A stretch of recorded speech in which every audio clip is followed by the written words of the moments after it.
नमस्कार डॉक्टर, तुमचं सर्व काहीमध्ये खूप खूप स्वागत आहे. नमस्कार.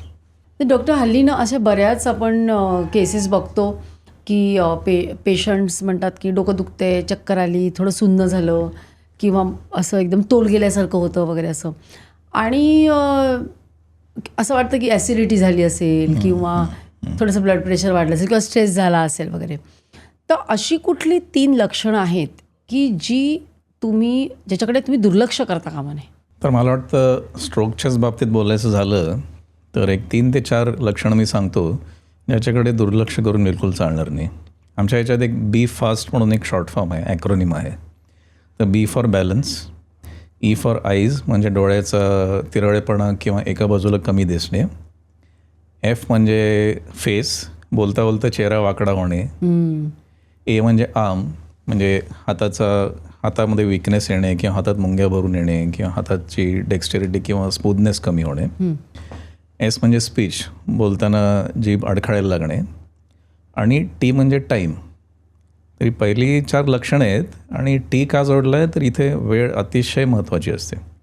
तर ही जी 4-5 लक्षणं आहेत त्याच्याकडे दुर्लक्ष करून चालत नाही, कारण ही पॅरालिसिसची लक्षणं असू शकतात.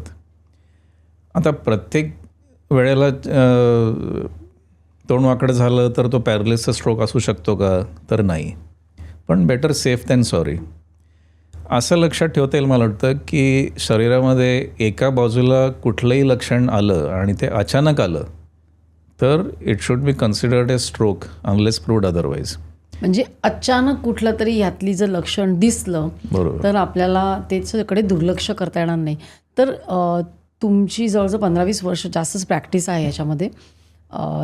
तर तुम्हाला अशा सगळ्यात जास्त अशा कुठल्या केसेस सध्या आढळतात गेल्या 2-4 वर्षामध्ये वाढले आहेत? पॅरालिसिसचं प्रमाण भरपूर वाढत चाललं आहे. म्हणजे गेल्या 15-1 वर्षात पॅरालिसिसचं प्रमाण 100% वाढले अशा फिगर्स आहेत. दुपटीने वाढले पॅरालिसिसचं प्रमाण. त्याचं कारण म्हणजे डायबिटीसचं प्रमाण वाढत चाललं आहे, ब्लड प्रेशर, स्मोकिंगचं प्रमाण वाढत चाललं आहे, स्थूलपणा, ओबेसिटी, इनॅक्टिव्हिटीचं प्रमाण वाढत चाललं आहे वगैरे वगैरे, लाईफस्टाईल चेंजेस बेसिकली. दुसरं म्हणजे अल्झायमर्स डिझीज म्हणजे इन जनरल डिमेन्शियाचं प्रमाणसुद्धा वाढत चाललं आहे. आणि काही ब्रेनच्याच बाबतीत बोलायचं झालं तर ऑटो इम्युन डिसऑर्डर्स म्हणून जे असतात त्याचं प्रमाण वाढत चाललं आहे, कारण they are being picked up more.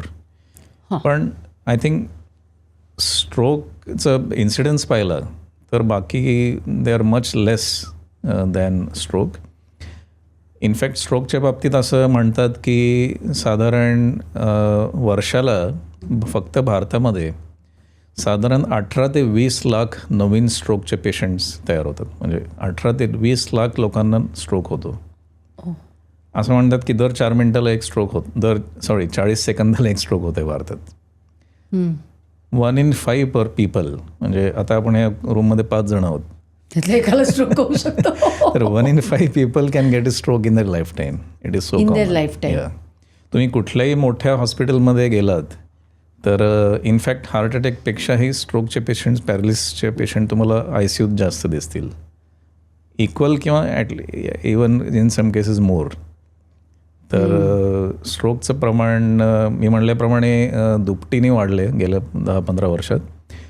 Young strokes जे असतात म्हणजे 45 किंवा 40चे खालचे स्ट्रोक्स जे आहेत त्याचं प्रमाण तर कदाचित 15 किंवा 4 टाइम्स वाढले. का असं झालं? आणि probably around 15 to 20% of strokes are now less than below 45 years of age. कशामुळे? म्हणजे यंग एजमध्ये रिस्क फॅक्टर्स जे असतात स्ट्रोकचे त्याचं प्रमाण वाढल्यामुळे डायबिटीसचं प्रमाण वाढत चाललं आहे, ब्लड प्रेशर, स्मोकिंगचं प्रमाण वाढत चाललं आहे, स्मोकिंगमुळे, इरेग्युलर लाईफस्टाईल, ओबेसिटीचं प्रमाण वाढत चाललं आहे यंगर एज ग्रुपमध्ये वगैरे वगैरे. त्याच्यामुळे यंग स्ट्रोक्स आमच्याकडे भरपूर यायला लागलेत. स्ट्रोक म्हणजे नक्की काय असतं सांगा? पहिली गोष्ट म्हणजे स्ट्रोक म्हणजे हार्ट अटॅक नव्हे. बऱ्याचशा पेशंट्सना असं वाटतं की फॅमिलीला की स्ट्रोक म्हणजे I am referring to heart attack. तर तसं नाही आहे.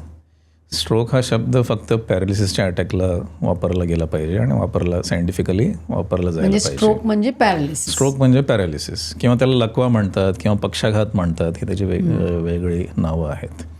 तर स्ट्रोक म्हणजे काय होतं की मेंदूच्या ठराविक भागाला रक्तपुरवठा कमी पडतो किंवा बंद पडतो आणि त्याच्यामुळे अचानक होणारी लक्षणं, युजली हा रक्तपुरवठा अचानकच बंद पडतो, तर त्याच्यामुळे अचानक होणारी लक्षणं म्हणजे स्ट्रोक. तर स्ट्रोक म्हणजे majority of strokes are because of blood supply किंवा ऑक्सिजन ब्रेनला बंद पडल्यामुळे. आणि काही 10-15% केसेसमध्ये मेंदूत रक्तस्राव झाल्यामुळे, ब्लिडिंग झाल्यामुळे स्ट्रोक होतो, पॅरालिसिस होतो. पण about 80-85% of strokes are because की मेंदूला रक्तपुरवठा कमी पडला आहे किंवा बंद पडला आहे. तर दिस इज स्ट्रोक. आणि मी मगाशी म्हटल्याप्रमाणे हा अचानक येतो स्ट्रोक. अचानक म्हणजे काही मिनटात किंवा अर्ध्या एक तासात किंवा कधी काही फ्यू आवर्समध्ये त्याचं एव्होल्युशन होतं. म्हणजे सुरुवात होते, थोडी जीभ जड झाली, मग चेहरा वाकडा होतो, मग हातात थोडा जडपणा यायला लागतो आणि पुढच्या अर्ध्या एक तासात किंवा 2-3 तासात पूर्णपणे एक बाजू निकामी होऊन जाते. So it evolves over some time. काही लोकांना वाटतं की अचानक म्हणजे एका सेकंदात सगळंच होऊन गेलं. तसं होत नाही. हे महत्त्वाचं काय आहे की nature is giving us time. म्हणजे नेचरतर्फे आपल्याला वेळ दिला जातो आहे की लवकर त्याचं निदान करा आणि ॲक्शन घ्या म्हणून. पण त्याच्या काही अशा अर्ली साईन्स अशा पिकअप करता येतील का, की अगदी म्हणजे त्या 1-2 तासात नाही, पण अर्ली साईन की होऊ शकतं आपल्याला असं? हो. तर व्हायच्या आधी अशी पूर्वलक्षणं अशी काही नसतात स्ट्रोकची. पण मी नेहमी पेशंट्सना किंवा त्यांनी फॅमिलीजना सांगतो की स्ट्रोकचं निदान हे घरी व्हायला पाहिजे.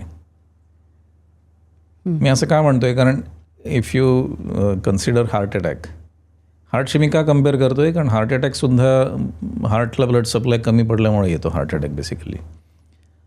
म्हणून there are lot of parallels between heart attack and stroke. तर स्ट्रोकचं निदान हे घरी व्हायला पाहिजे. मी जी मगाशी लक्षणं सांगितली, कुठलंही अचानक होणारं सिम्पटम आणि बॉडीच्या एका बाजूला होणारं symptom, this can be stroke.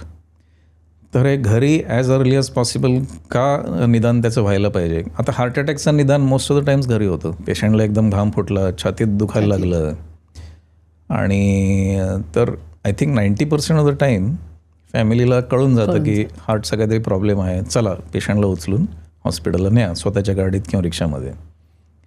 स्ट्रोकच्या बाबतीत अनफॉर्च्युनेटली तसं होत नाही because of lack of awareness. ते निदान घरच्या मंडळींतर्फे होत नाही ते निदान आणि बराचसा टाईम वेस्ट होतो.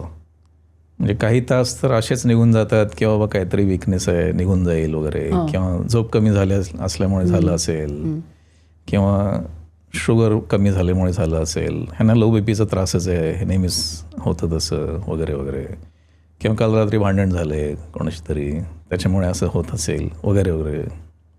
काही तास तर असेच निघून जातात म्हणजे कळतच नाही. म्हणजे किती तास मिळतात आपल्याला एक सुरू झाल्यापासून? हो. तर ह्याला इथं गोल्डन आवरची जी कन्सेप्ट आहे ती मला वाटतं ॲक्सिडेंट केसपेक्षा इथे फार महत्त्वाची आहे. का तर जेव्हा मेंदूच्या एखाद्या भागाला रक्तपुरवठा बंद पडतो ते प्रत्येक मिनिट हा महत्त्वाचा असतो. Every minute millions of brain cells are dying. म्हणजे आपल्या मेंदूमध्ये बिलियन्स ऑफ ब्रेन सेल्स असतात. म्हणजे दे से दॅट आपल्या मेंदूमध्ये नंबर ऑफ गॅलेक्सीजपेक्षाही जास्त ब्रेन सेल्स आहेत. एवढं इंट्रिकेट ऑर्गन आहे ब्रेन. तर प्रत्येक मिनटाला few million neurons are dying when blood supply is cut off to that part of the brain. So every minute matters. आणि it matters because the less time you spend in diagnosing and starting the treatment, more will be the permanent damage obviously. So golden hour म्हणजे exactly 1 hour असं नाही, पहिले काही तास अतिशय महत्त्वाचे असतात.